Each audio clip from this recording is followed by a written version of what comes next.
Hola, yo soy la doctora Alicia Navarro, te doy la bienvenida a mi canal de YouTube, Directo al Alma. En este momento vamos a tener unas clases del libro a los Hebreos. Es un libro verdaderamente muy interesante. Es un libro que compara a Jesucristo mencionado en el Antiguo Testamento de una u otra forma con el cumplimiento mesiánico de él en el Nuevo Testamento. Es un libro altamente intelectual, no es que no tenga revelación, pero es un libro muy bien escrito.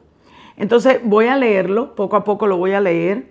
No hay otra manera de aprenderlo mejor sino leyéndolo directamente y lo voy a ir comentando si les parece bien. Bienvenidos, qué bueno que me están acompañando. Gracia y paz. Entonces, vamos a hacer una introducción de la división del libro a los Hebreos. Se divide en dos partes. Número 1, Cristo es el sumo sacerdote perfecto. Lo vamos a ver en el capítulo 1 claramente. Es la parte argumentativa de quién es Jesucristo. Y la parte número 2 es Jesucristo, el camino perfecto. Que se trata de, o está contenida en Hebreos 10 al 13.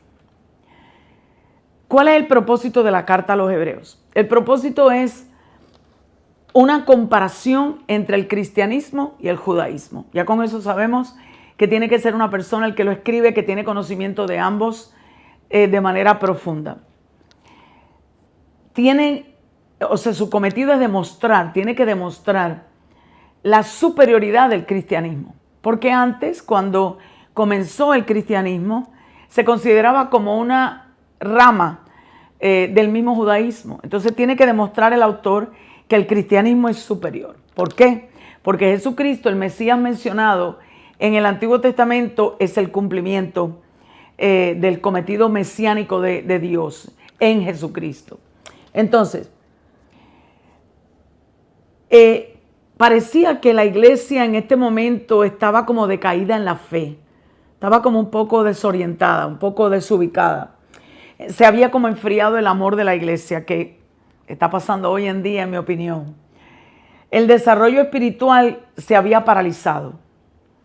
Entonces, esta situación tan crítica, tan peligrosa, tan de emergencia, necesitaba estos argumentos y este aliento espiritual para que los hebreos fueran reanimados a creer quién era Jesucristo.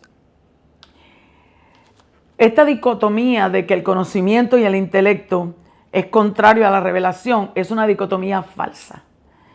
El conocimiento y el intelecto no está en contradicción con la revelación. Es más, científicamente las memorias y el conocimiento producen la imaginación. Se ha descubierto estadísticamente que la gente que tiene mucha imaginación tiene mucha experiencia y mucho conocimiento. A menor conocimiento, menores experiencias, menos imaginación. A menos que Dios te dé una imaginación específica. Pero en el cerebro así funciona la imaginación. Así es que la dicotomía de que el conocimiento y la revelación están encontrados es falsa. A Dios se le conoce espiritualmente, por supuesto. No se le conoce por el intelecto. El espíritu de Grecia es eso, pero todo lo demás no quiere decir que no aprendamos, que no estudiemos, que no busquemos conocimiento. Si la misma palabra dice que tenemos que pedir espíritu de conocimiento, espíritu de inteligencia, espíritu de sabiduría. Así es que en este libro vamos a gozarnos de que todo eso está ahí en este autor. ¿En qué fecha se escribió? Ok. Se escribió más o menos entre el 70, antes de la destrucción, antes del 70, que fue la destrucción del templo por el general Tito. No hay una mención de la fecha en toda la carta, pero existe una opinión entre los exégetas en el sentido de que sucedió entre el 63 y el 67. Esa es la opinión general, pero antes del 70 definitivamente. Así es que Hebreos 10:25 parece indicar la expectación de la pronta llegada de alguna catástrofe que fue la destrucción del templo por el general Tito marchando en nombre de Roma, destruyendo el templo con una estatua al frente que es la diosa de la victoria romana que es Nike. Así que antes de ponerse los Nike, piénselo bien. Esa es la diosa de la victoria romana. ¿Cuál es el destino, el destinatario de la epístola, de la carta? ¿A quién fue dirigida? Desde el principio hasta el final, claramente fue dirigida a los judíos cristianos. Claramente. O los cristianos convertidos del judaísmo. Hoy en día diríamos que los judíos que conocen a Cristo son mesiánicos, porque creen en el Mesías y lo conocen como Salvador, aun cuando tienen todavía sus tradiciones, su cultura, sus costumbres judías. Las múltiples fiestas del Antiguo Testamento, las detalladas explicaciones referentes al templo, el argumento en favor de la superioridad del cristianismo al judaísmo, todo demuestra que fue destinada a los hebreos que se habían convertido, definitivamente.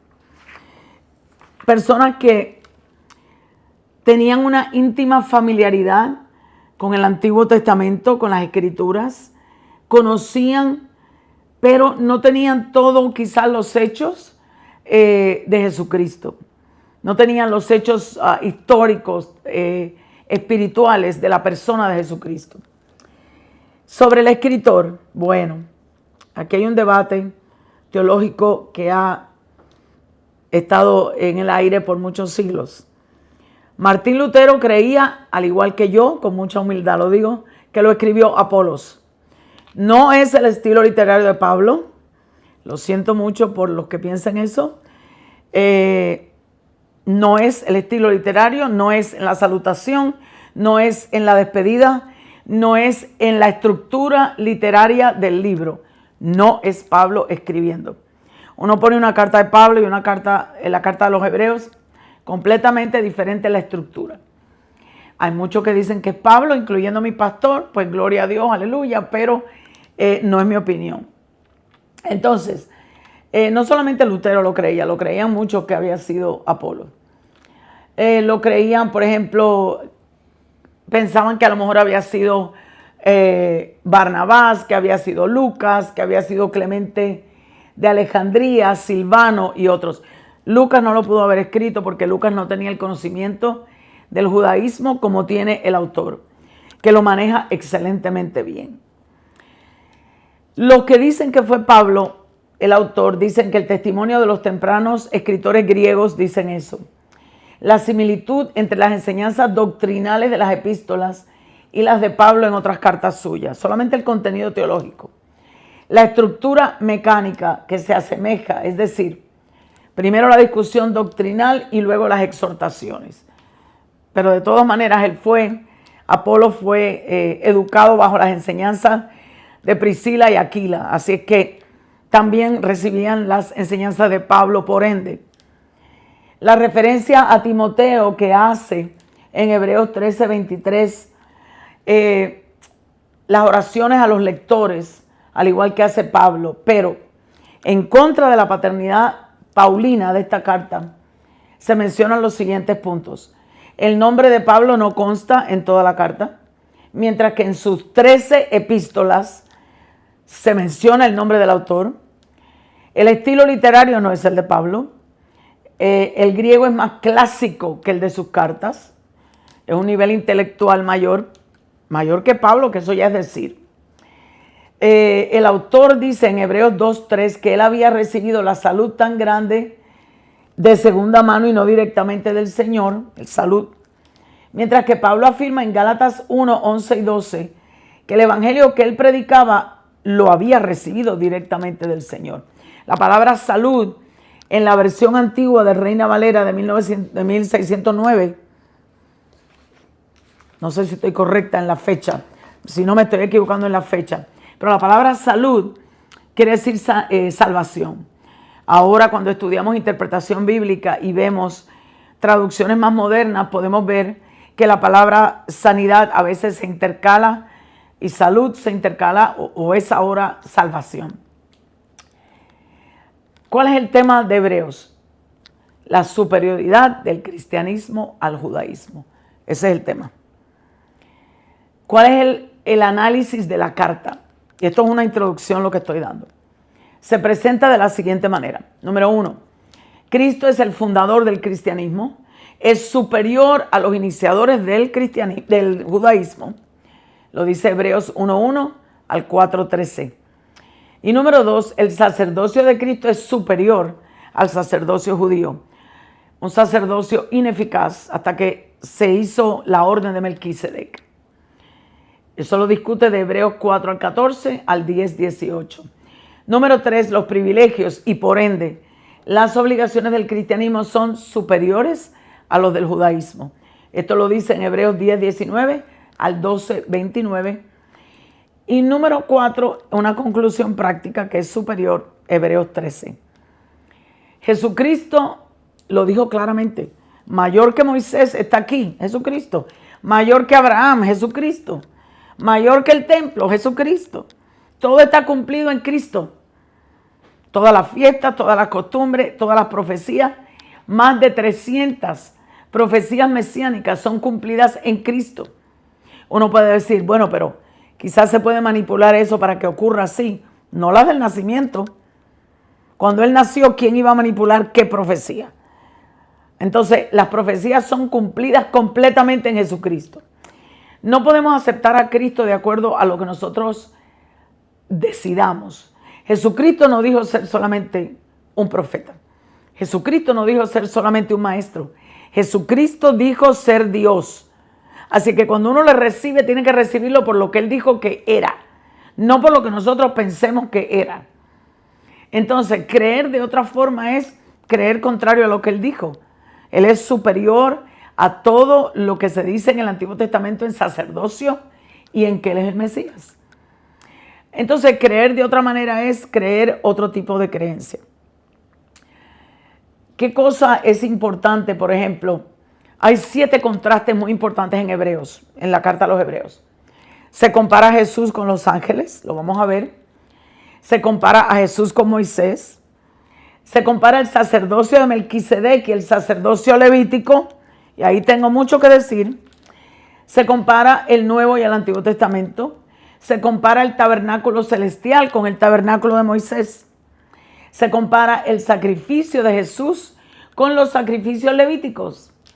Se compara el monte de Sión con el monte Sinaí. Eso lo escribo yo, también hablo de eso. Sinaí igual a Horeb, aquí dio la ley, y en Sión está el monte en Jerusalén. Les invito a que en la próxima clase comencemos ya a leer y vamos a profundizar en este libro. Te invito a que cojas tu Biblia, te sientes y permitas que el Espíritu Santo, que es el autor, se siente contigo y te explique. Yo solamente te guío. Te invito a mi próxima clase. Suscríbete, dale un like, compártelo. Gracias por acompañarme. Te bendigo. Gracias y paz.